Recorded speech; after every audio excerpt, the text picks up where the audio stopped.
Hello, my name is Karen Silverthorne, and I'm standing on the front steps of Lancaster's beautiful and iconic First Church of Christ Unitarian, also known as the Bulfinch Church, which has been standing on the historic town green in Lancaster, Massachusetts since 1816.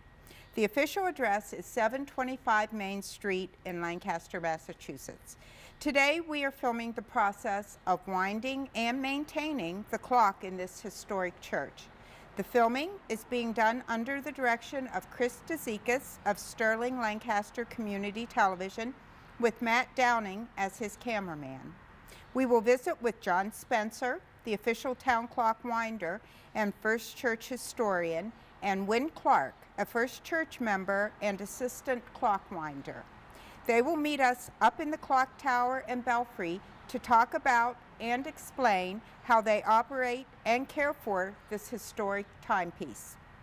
This filming is being done at the request of Lancaster's Historical Commission, of which I am a member. We feel it is very important to document this information to preserve a record of it for future generations. Now, let's go inside to meet John, Wynn, and the camera crew as we begin.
Down on the side of the clock.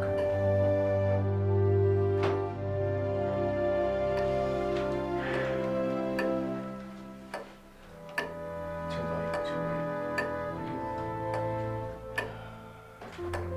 This microphone's hitting.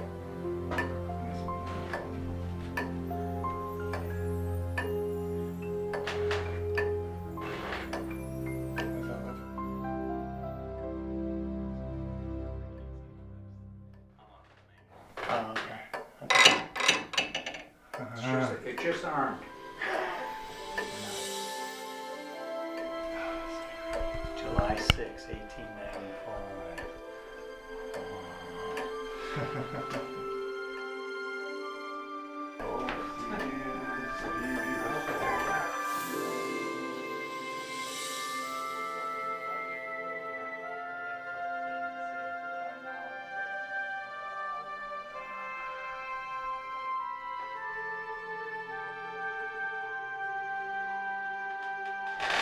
is so cool. Yes. Okay.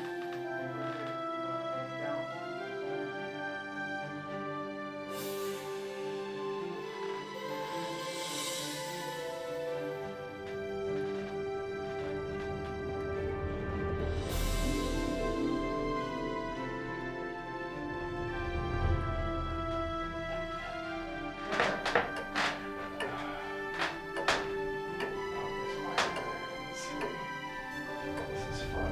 All right, I gotta come back up. Do this again, but I'm gonna. All right. Oh, it's a lot lighter. And then you just talk All right. about how things are changing. And just put it all down on the computer.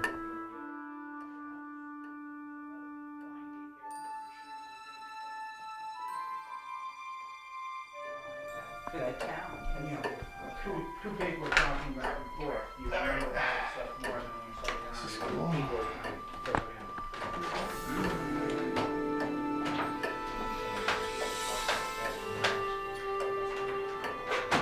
Don't want to be in your way of these when this happens. Yeah.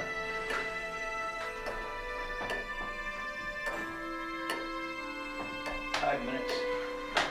That's a mini version of what's outside. What's outside. This is pretty cool. I want to see that. Yeah, I know. No.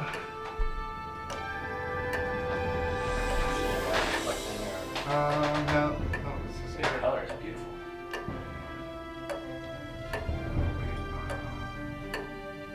I'll take it. You got it? Yep.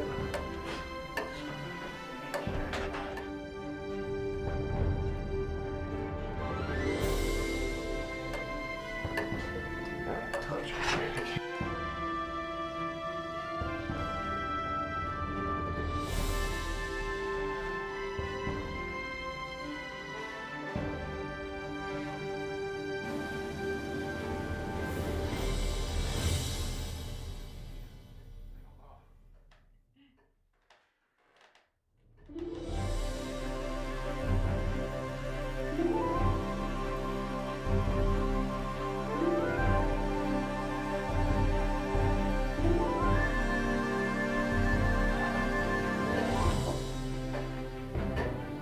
How hard, my dear old clock, you dear old clock, how hard you work.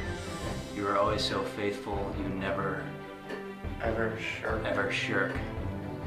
We look on your face, which is always so bright, and we listen each hour for the bell that you strike.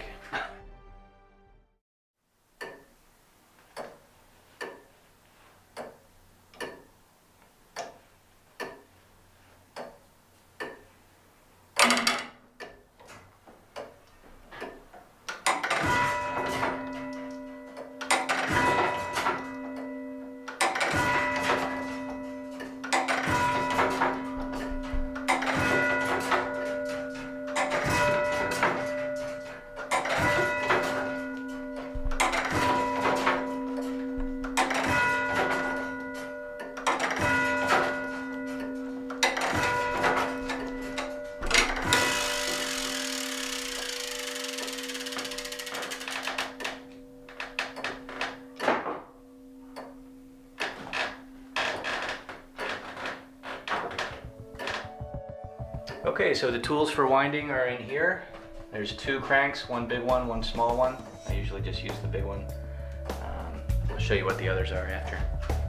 Okay, take the crank and we're gonna, this is the crank for the bell as opposed to for the clock. So this is gonna lift the weight that drives the ringing of the bell, which you just saw. All right.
So there's another crank to wind up the weight that drives the clock. Luckily this one's a lot lighter and doesn't take nearly as much time. But I use the same crank. It's just right here behind the pendulum.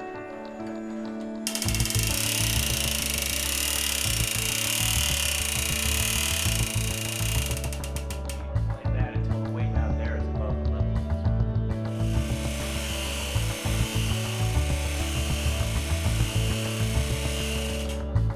So now we're all wound, and now we need to adjust the time because the time does get off by a couple of minutes every week. So we grab this key from the cabinet. We attach it right there. And then we check our clock face here. Compare it to our time. My clock shows 12:07. So this is 2 minutes fast, so we want to wind it back by 2 minutes.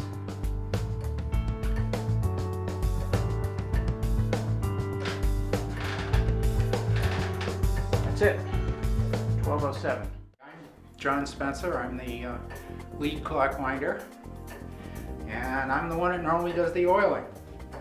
Yeah, we use a standard 30-weight non-detergent motor oil on the clock. The tolerances are big enough, so this is the best stuff to use. And there's all sorts of little points, like here. We just put it in and pump it.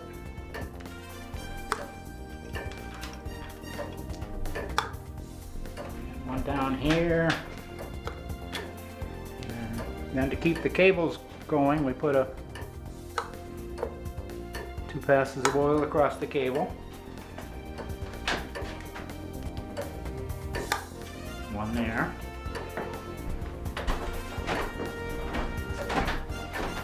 We come around, we got one right here.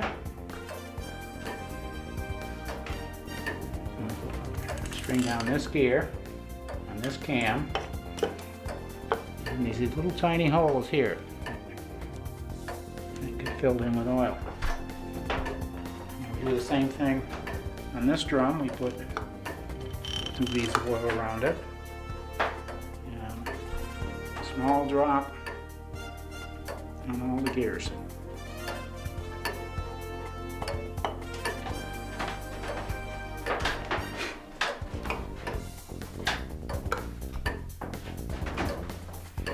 Got one down here,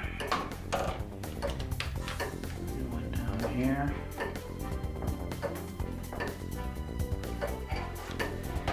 Go over to the other side.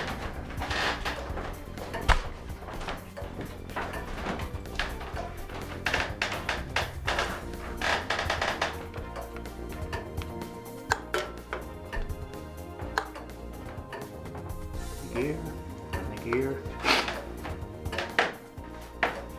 Come up a shaft.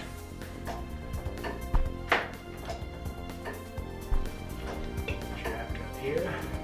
We've got 2 oil holes. Each.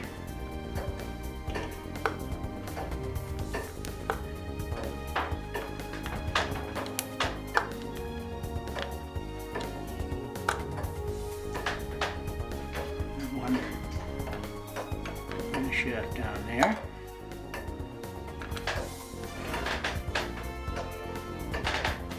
Then we go outside here. 2 holes here.